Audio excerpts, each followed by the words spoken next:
All right. Well, Coach, I know been in practice now for over a week. Maybe start off a little bit, talk about where we're at, and then we'll open up for questions. Yeah, 4 practices in. I thought actually Tuesday was going to be a big hurdle for us to cross. We got in 3 practices last week. Tuesday, Thursday were helmets only, but Saturday we grinded them out pretty good. And I thought we stressed them and physically put them through a little bit. Sunday is a day of rest. We gave them that day off. Monday worked them out, and then Tuesday really didn't know how they were going to respond Tuesday morning, but it was really overall pretty positive. It took another step forward. I think certain guys have continued to buy in to just keep stacking days. Don't really worry about where they're at. Just keep moving forward. I saw, a guy like Owen Carney, just a little thing in an individual drill that we talk about being on the edge and how to play blocks. And I saw him do that. We did a lot of one-on-ones because we had pads on, and O linemen went against D linemen, and there was some growth there. O linemen or wide receivers went against DBs. They competed. I saw some guys that, our quarterbacks, guys made better plays on Tuesday than they had last week and better decisions. So overwhelmingly really positive. But again, there's just things that we continue to do that we can't do, right? Before we can win, we got to stop from losing. We have to do things that prevent us from winning games. We got to take care of the football. We can't have pre-snap or post-snap penalties. We can't, put the ball in jeopardy. And on the defensive side, if we get a chance to make a play and change the course of the game, we have to do it. So I like the attitude. I like our coaches. I like the way they're working, and we'll just see where we go. We're going to back off them tomorrow. Tomorrow we'll be in Spiders. So when you guys come out to practice, it'll just look a little different. You might want to wear your long johns too. It's going to be a little cold tomorrow. So we'll go take that in and bear the elements, but we'll back off them a little bit physically tomorrow, not only in our attire, our dress, but we'll be Spiders only, which is just a light pair of shoulder pads and helmet. We're going to keep it light, keep it crisp, because Saturday we're gonna have a scrimmage and gonna set the bar for where we're at. So I'm excited about that. All right, Robert, you can lead off, and then just the rest of you guys follow in as you line up. Thanks. Yeah, Coach, everybody's a little different on how they do practices. You say you're backing off a little bit tomorrow and then, going a little harder on Saturday. Where would you think you fall on that spectrum? Some coaches want to tackle every practice. Some coaches don't want to tackle until, once every 2 weeks, save from injuries. Where do you think you fall on that spectrum? Yeah, Robert, I would guess if you had to categorize me, I'm probably more into get a little bit more physical than others would be. We do an inside drill, right? We do a 10-minute segment that is focused strictly on running the football, putting a hat on a hat and trying to figure out who can win the game. And, I know there's certain teams that don't even do that. Like, it blows my mind, but when I have NFL personnel come in and watch our practices, they get excited because they see an inside drill, which a lot of people don't do. In the past, that was something new to these guys here. They really hadn't been around that. I think, from a tackling standpoint, we practice tackling every day. I don't believe tackling has to involve us taking a player to the ground. We will this Saturday, but we really work on certain specific things. We have what I call RTDs, so run tackle drills.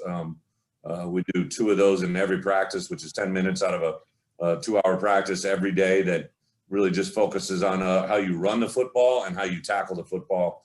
And everybody does it, except for the O-line, D-line might be separate, the interior D linemen. So I'm probably a little bit more on the heavy end, but I also I try not to practice stupid. I don't want to do things to say that we did it, it checks a box. I think I want to practice with high IQ as coaches to make sure we're getting better at what we need to get better at. Okay, thanks. Hey, Coach, we just had on with us. Just what do you think he can bring to you long term? In short term, long term, what does he mean for you guys? Bob, I first just knew of him as a player. Unfortunately, didn't get him to Wisco, but knew of him and his ability as a player. Then to watch him grow and saw him compete and saw him play at a high level. When I got here, he was one of the first guys to reach out to me. Had heard from a lot of former players, but he was interested in joining the program in any fashion that he could. His window of being a GA had expired. He had talked to the previous staff a couple times about that, but it didn't materialize. So he was a guy I kind of had in the back of my mind, someone I wanted to get in the building. I didn't have a coaching spot for him on the field. because he couldn't be a GA and I couldn't get him on the field, but I was very intrigued with who he was.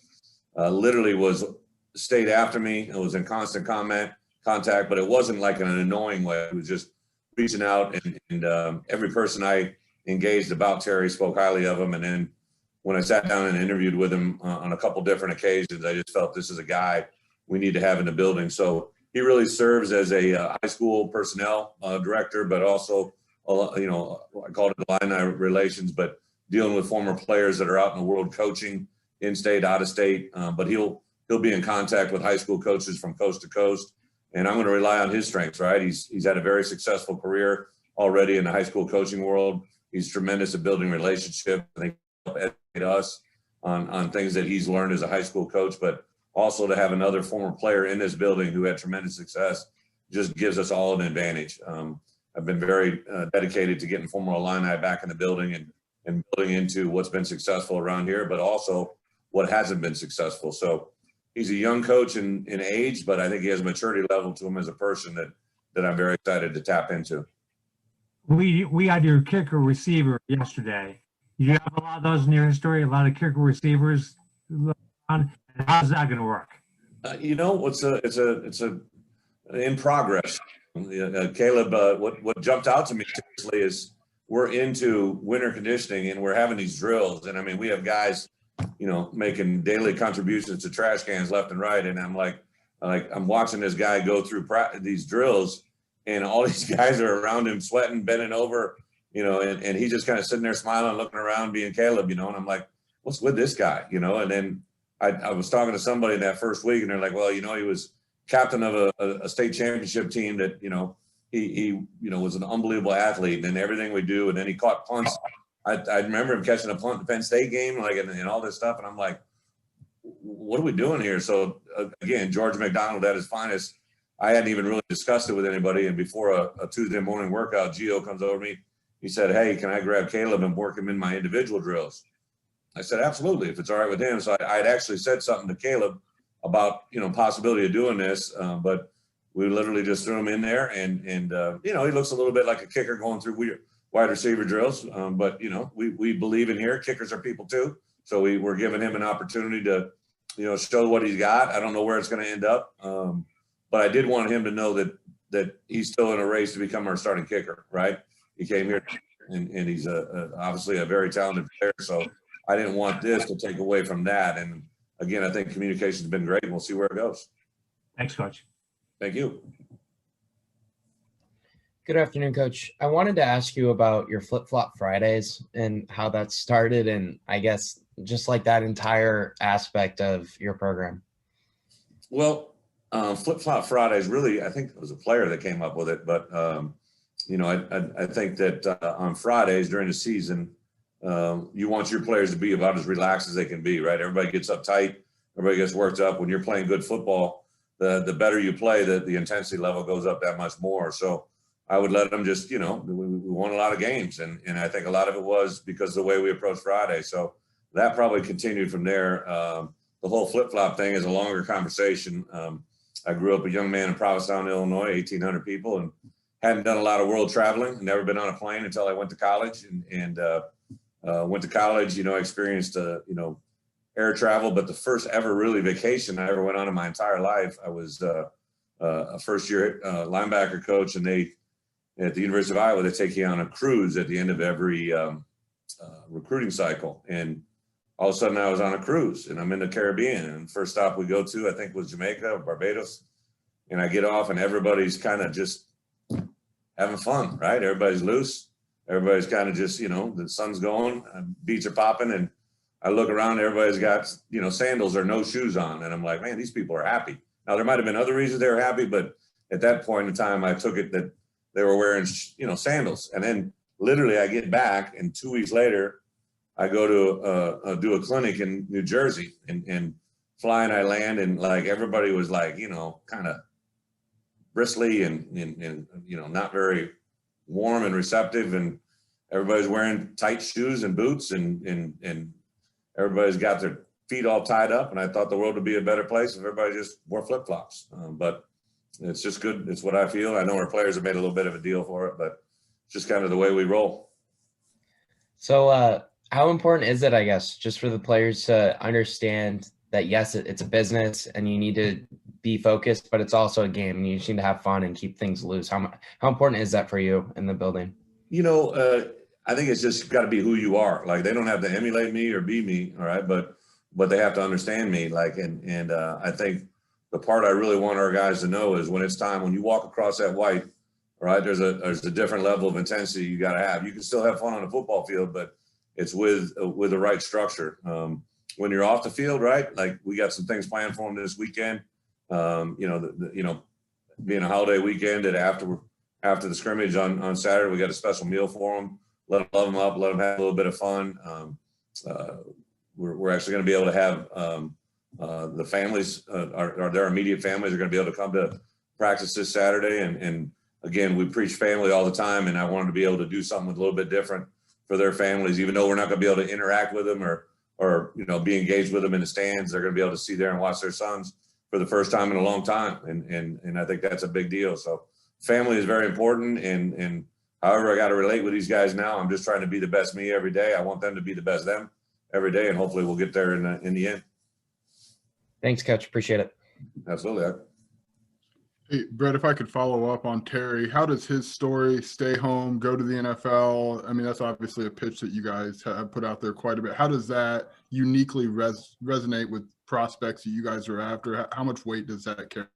And I'm sure you guys are aware of this, Joey, because we hired him from East St. Louis High School, there's certain repercussions because of that we have obviously are fully aware of, and the NCAA put in place. We're kind of working through that with them now, just to see where those things go. But I would say that the story resonates very, very well. And the fact that he wants to come back here and be around it, is what I really, harnessed in on. Like, he's very proud of his background and where he's been, but more importantly, where he can go from this point forward, as a former player coming here now as like as really not really even as a coach, but as a person that's involved in our player personnel department. So really kind of just figuring that all out as we go. But I've obviously preached it enough. We want our best players, in state and surrounding areas to stay here and home. And hopefully he's another great example of that. And if I could zoom in on a position group, the defensive line, like, that seems to be some pretty young talent on there that's gotten some playing time. What have your impressions been of them over the course of these, last couple months, I guess? It's a group that's also got a lot of some injuries, a lot of them are the older guys, but yeah, I would say some of the younger players, again, I don't want to, I'm not going to even see these guys play real football until Saturday. So, but I would say overall the group has been really engaging. I think the interior line guys, the guys that Coach Jameson works with, they, through 4 days of individual time have gotten better at the things JMO has really stressed to them. We play things a little bit different here. It's not just a get your gap and, get up the field. We play gap defense, but with some integrity and play with their hands. And they've really bought into that. They understand it. Something we preach every day. We run this little Illini drill for 5 minutes. It's a fully 5 minute strain for everybody on the field. And their job is a little bit different than anybody else. So that period, they definitely got better from Saturday to Tuesday. I think they're young, but they're also receptive. Nobody's set into their ways. Been very impressed. And then also Coach Kane's group, who are outside linebackers, but they're defensive linemen at times in our scheme. Same day, Seth and a couple of those guys have been really, really good about just jumping in and believing in what they're being told. Thanks, Bret. Yep. Hey, Bret, actually had a question about somebody on the defensive line. You just mentioned injuries, so this might play in. I asked Terrence a couple of days ago about Bryce Barnes, and he said that Bryce was out and that you might be able to provide more information. So wondering if you are able to. Yeah, Bryce, unfortunately, isn't going to be able to go through drills with us this spring, but everything about him gives you very, very excited. I mean, obviously, I know he, got a little bit of playing time last year, but, just looking at him physically, he's thick, strong, got a good lower body. I know he's looked like he's developed his body in the right way, very engaging. He's been able to help us in a lot of ways with just kind of the transition here as a staff. I'd love to pull for him, obviously being a local kid, Gift City kid that just seems to do everything right. Unfortunately, we can't get him till the fall, but every indication I've learned about him at this point have been nothing but positive. And then I'm kind of spreading this out over a few position groups, but just wanted to talk about some of those transfers who have come in, guys like Calvin Hart and Chase Hayden and Prather Hudson, and maybe your impressions of them now that you've actually got to see them kind of work a little bit in person. Yeah, CJ Hart has been, when I reached out to Dave Dorn, Dave had him at NC State, and the first thing Dave said to me, he goes, "I didn't want to lose this kid," and that always trips your. And Dave and I are very close, so I knew he wasn't just throwing it out there to throw it out there. Very aggressive, very intuitive. Has the ability to probably play multiple positions. Mom and dad raised a good kid. Dad's a pastor. Mom and him really have created a pretty good young man that listens to what you're telling me. Will come in and get individual time with me. I know he'll come in, get individual time with Coach Boo. Is probably going through the nuances of playing a different defense. He called me last night. It was about 9 o'clock. I was walking out of the building here and we shot the breeze for a minute. And it was really, I was kind of explaining like, hey, I love the instinctive things you do. And I know you're frustrated because sometimes you got to learn to play a block a little bit different in different systems. And that only benefits you. If your true enhancement in life is to try playing the NFL, nobody's going to do it the same up there. So the more you expose yourself, the better it'll be. Couldn't be more pleased. Chase Hayden, a little bit unique because obviously I've been around him, recruited him, know his family well, think the world of his family, and they know how to produce good football players. And I would tell you, your dad plays in the NFL. There's a certain level probably that everybody sets, and I think the fact that Chase just wants to walk the path of his own, knowing his dad and mom, they're very proud of what he's been able to accomplish, battle through a lot of perseverance.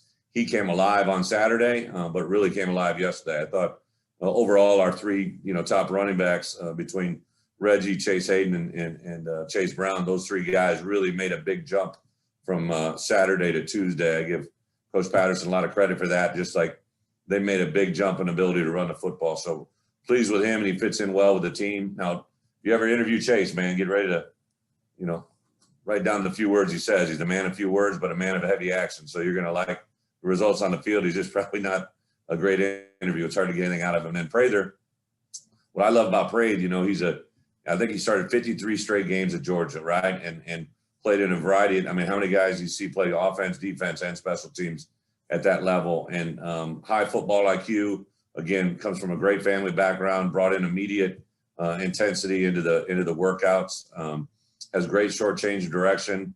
I think Ryan has done a great job of kind of finding where he might be best in our defensive package. He'll be a major contributor for us really in all phases, defense and special teams. Don't need him on offense yet, trying to get him locked into these other two phases here first. But what I love about him, and here's a guy who's, been at the highest level of the college football playoffs, and he comes in and carries that presence into the building, which has been a great asset for us. Thank you, Brett. Thank you. Hey, Brett, hope you're well. 4 years later, you finally get to coach Luke Ford. What's it been?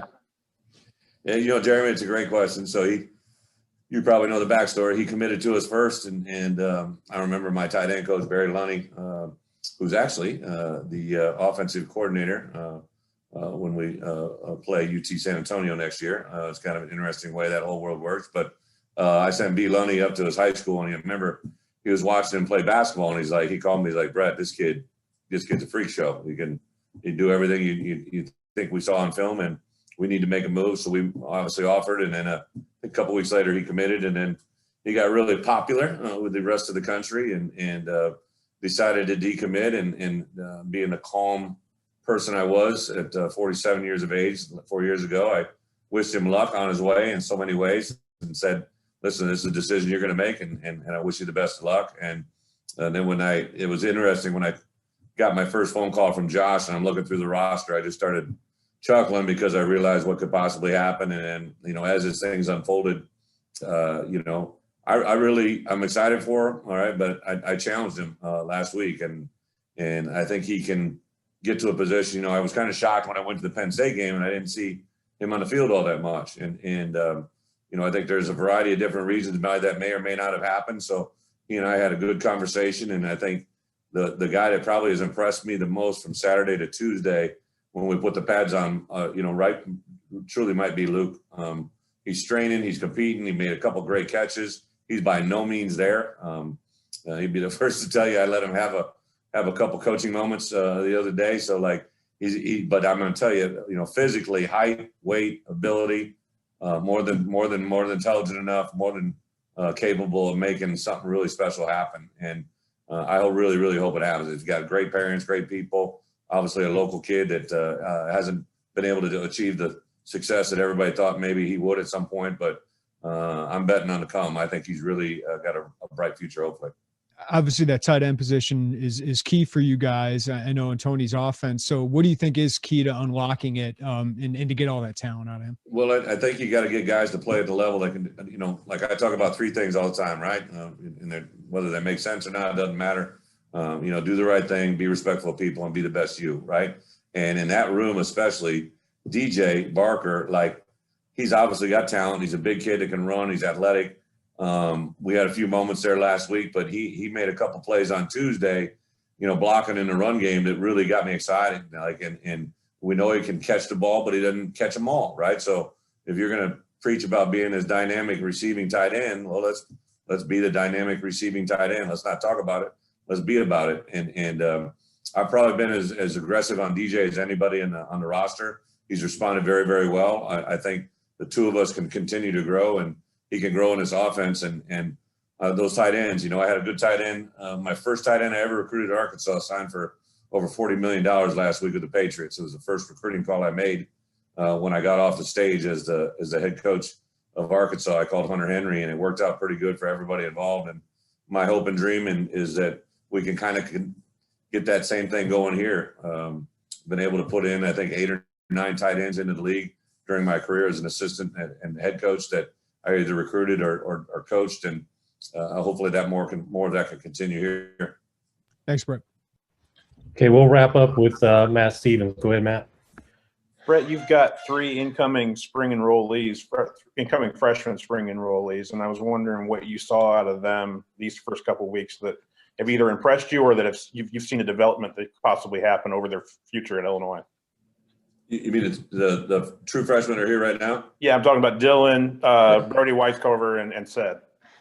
Well, I would tell you, Sed has really got a lot of ability. I think it's new. I think especially for him and Weiscover and Jeske, like there's that line is just, I can't imagine going from a high school kid to being on an offensive and defensive line in the Big Ten. I've always thought that's been probably the hardest challenge, but all 3 of those guys have handled it very, very well.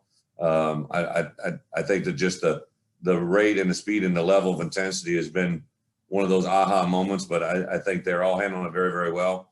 The Dylan, I would guess that if you hold our defensive guys, who's been known to kind of mix it up a little bit physically so far through spring ball, it would be Dylan Rosiak. Like he is, he's a firecracker, man. He's physical. He only knows one speed.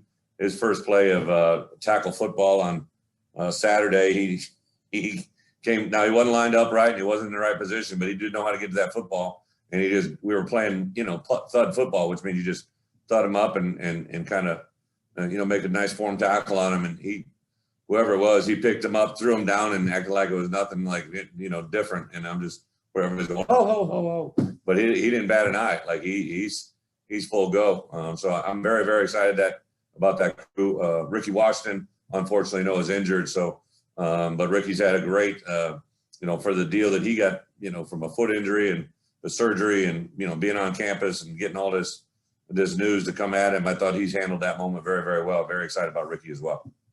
How much of your program would you like to get that culture to where you get maybe 4, 5, 6 kids early enrollees into spring before they ever start in the fall? Is that something you guys talked about in terms of recruiting? Is how can we get this guy an early enrollee?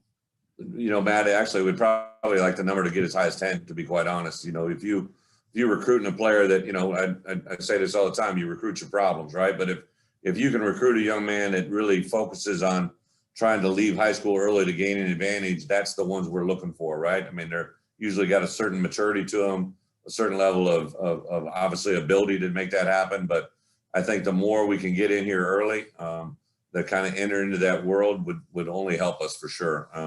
But again, I'm not going to not recruit a kid just because he's a normal fall admittance. But I think just by nature, we're going to probably go after guys that fit that mode a little bit better than everybody else. Thanks, Brad. I appreciate it. Thank you. All right, Coach, that'll wrap it. Thank you. Thanks for your time. See you tomorrow Thanks, morning. Dan. Happy fishing, bro.